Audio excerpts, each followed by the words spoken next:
Well, I should just quit. This was the worst month ever for my writing. Watch to see why.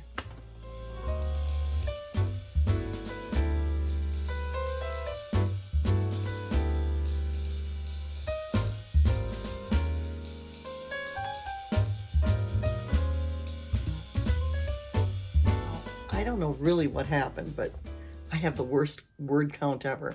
But I did the most, I think, in some ways with my writing this month than I ever have in the last 3. Go figure. I ended up doing a lot of research, getting things in place that I've wanted to do for a long time to get in research and start researching and all that. So that was good. I got even more organized. That was good. I learned that in 25 minutes, I generally will sprint 450 words.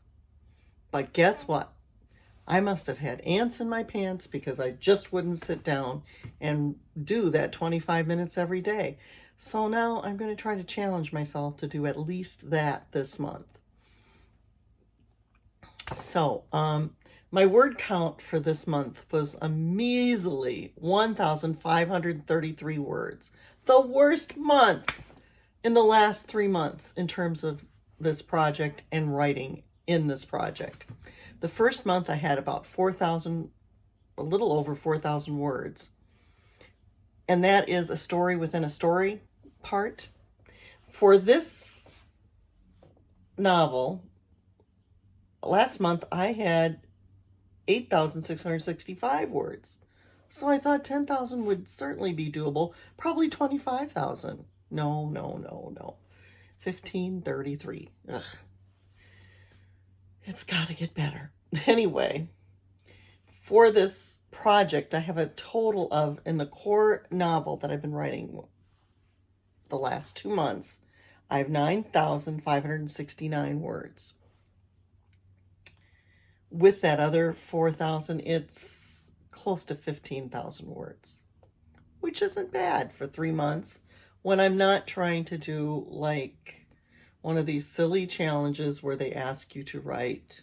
And this is one thing that was good about this month in May, this past month of May, is I realized sitting down with my daughter, I'm not going to do good writing. I don't know that very few people do really good writing 50,000 words in a month. That's, so you can have 50,000 words of garbage. Or you can have 15,000 words, well, for me, 1,533 that are pretty good. That will take the story into a direction I didn't expect, or a couple of directions I didn't expect, which can tie together, because I keep on, coming back. Is this going to tie together? Sure, it's going to tie together. I'll make it tie together. And maybe some of these words will get thrown out that I have right now. Who knows? It doesn't matter. The main thing is that I'm working and enjoying the story. One thing that happened to me Saturday when I was writing some of this 1533 is I actually started laughing out loud because I thought this was a comical kind of character I'm putting in the story that's really a vindictive type of person. And, I've decided, she's going to be like a real antagonist in this story. And it's a total character that I'm just totally inventing. But could there have been somebody in the background like that in the shadows of my life? Sure. There could have been. That would be fun.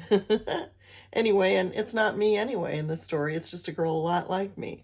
So there is that. So I'm kind of excited because actually there are 2 girls that are a lot like me. It's confusing.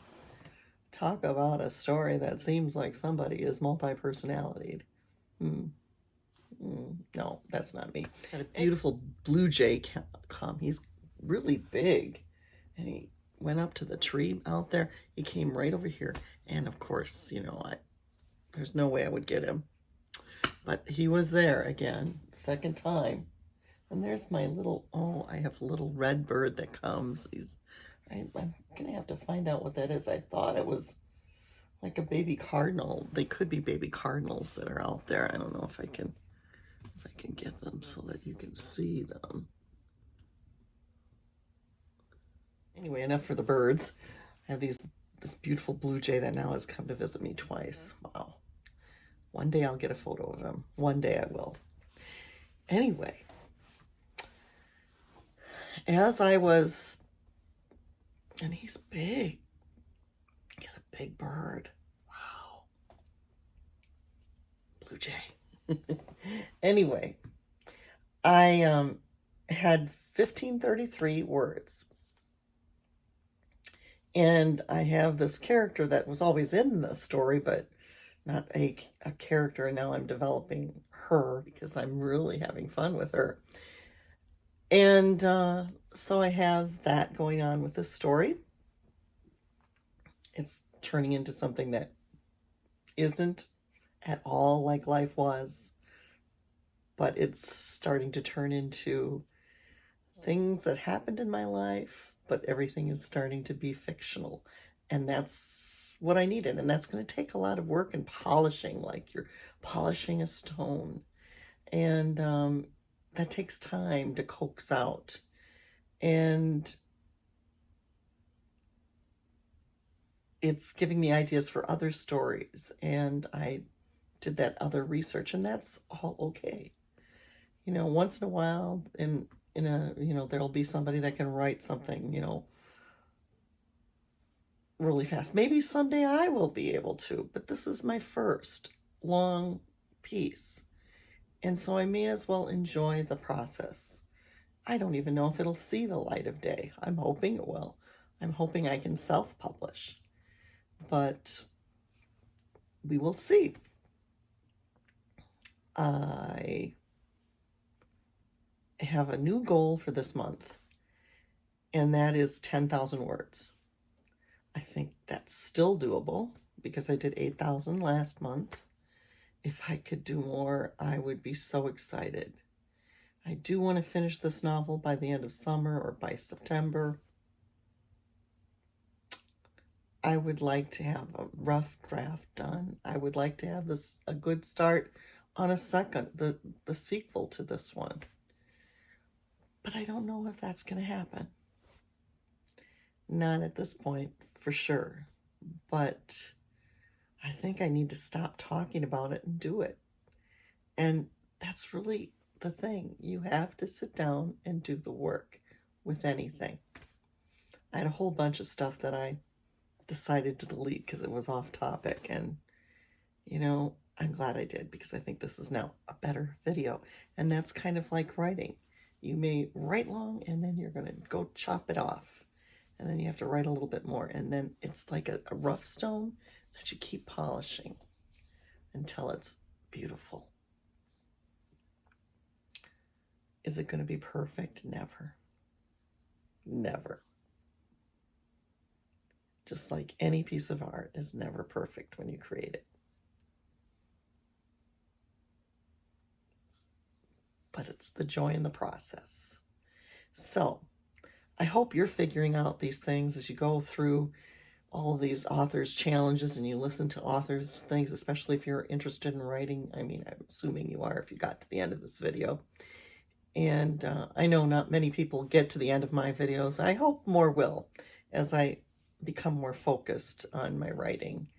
I've been told I'm a scary person by the person that was supposed to be my union advocate when I was non-renewed and then decided I needed to retire because it was a long process to get to that non-renewal, and I really felt very broken, and I still am pretty broken. It's 10 years and it still hurts me. It's 10 years and I still relive it every day almost. And at 10 years, I'm not sure how much I'm holding on to my sanity. So my writing is my last grip on reality here. Which is kind of ironic because it's something fictional, but I'm hanging on because I feel at this point I was declared deficient in everything in my life I've been deficient at. And there are things I can't tell you And it's not that I didn't try, and not that I'm a bad person, and not that I didn't try to do my best always, but it's never been good enough.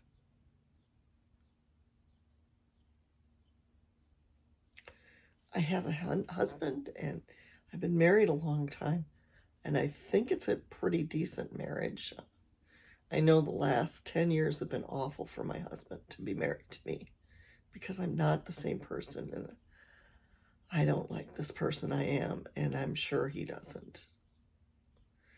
And I am grateful that he's stuck with me. And my kids, they've become supportive. And so I'm grateful for that.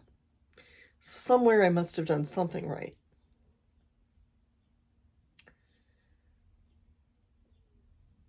But not enough. So I keep trying.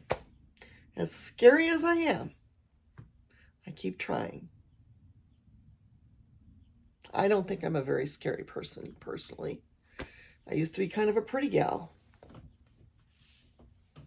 Now I'm getting lumpy and bumpy and old, but most people do.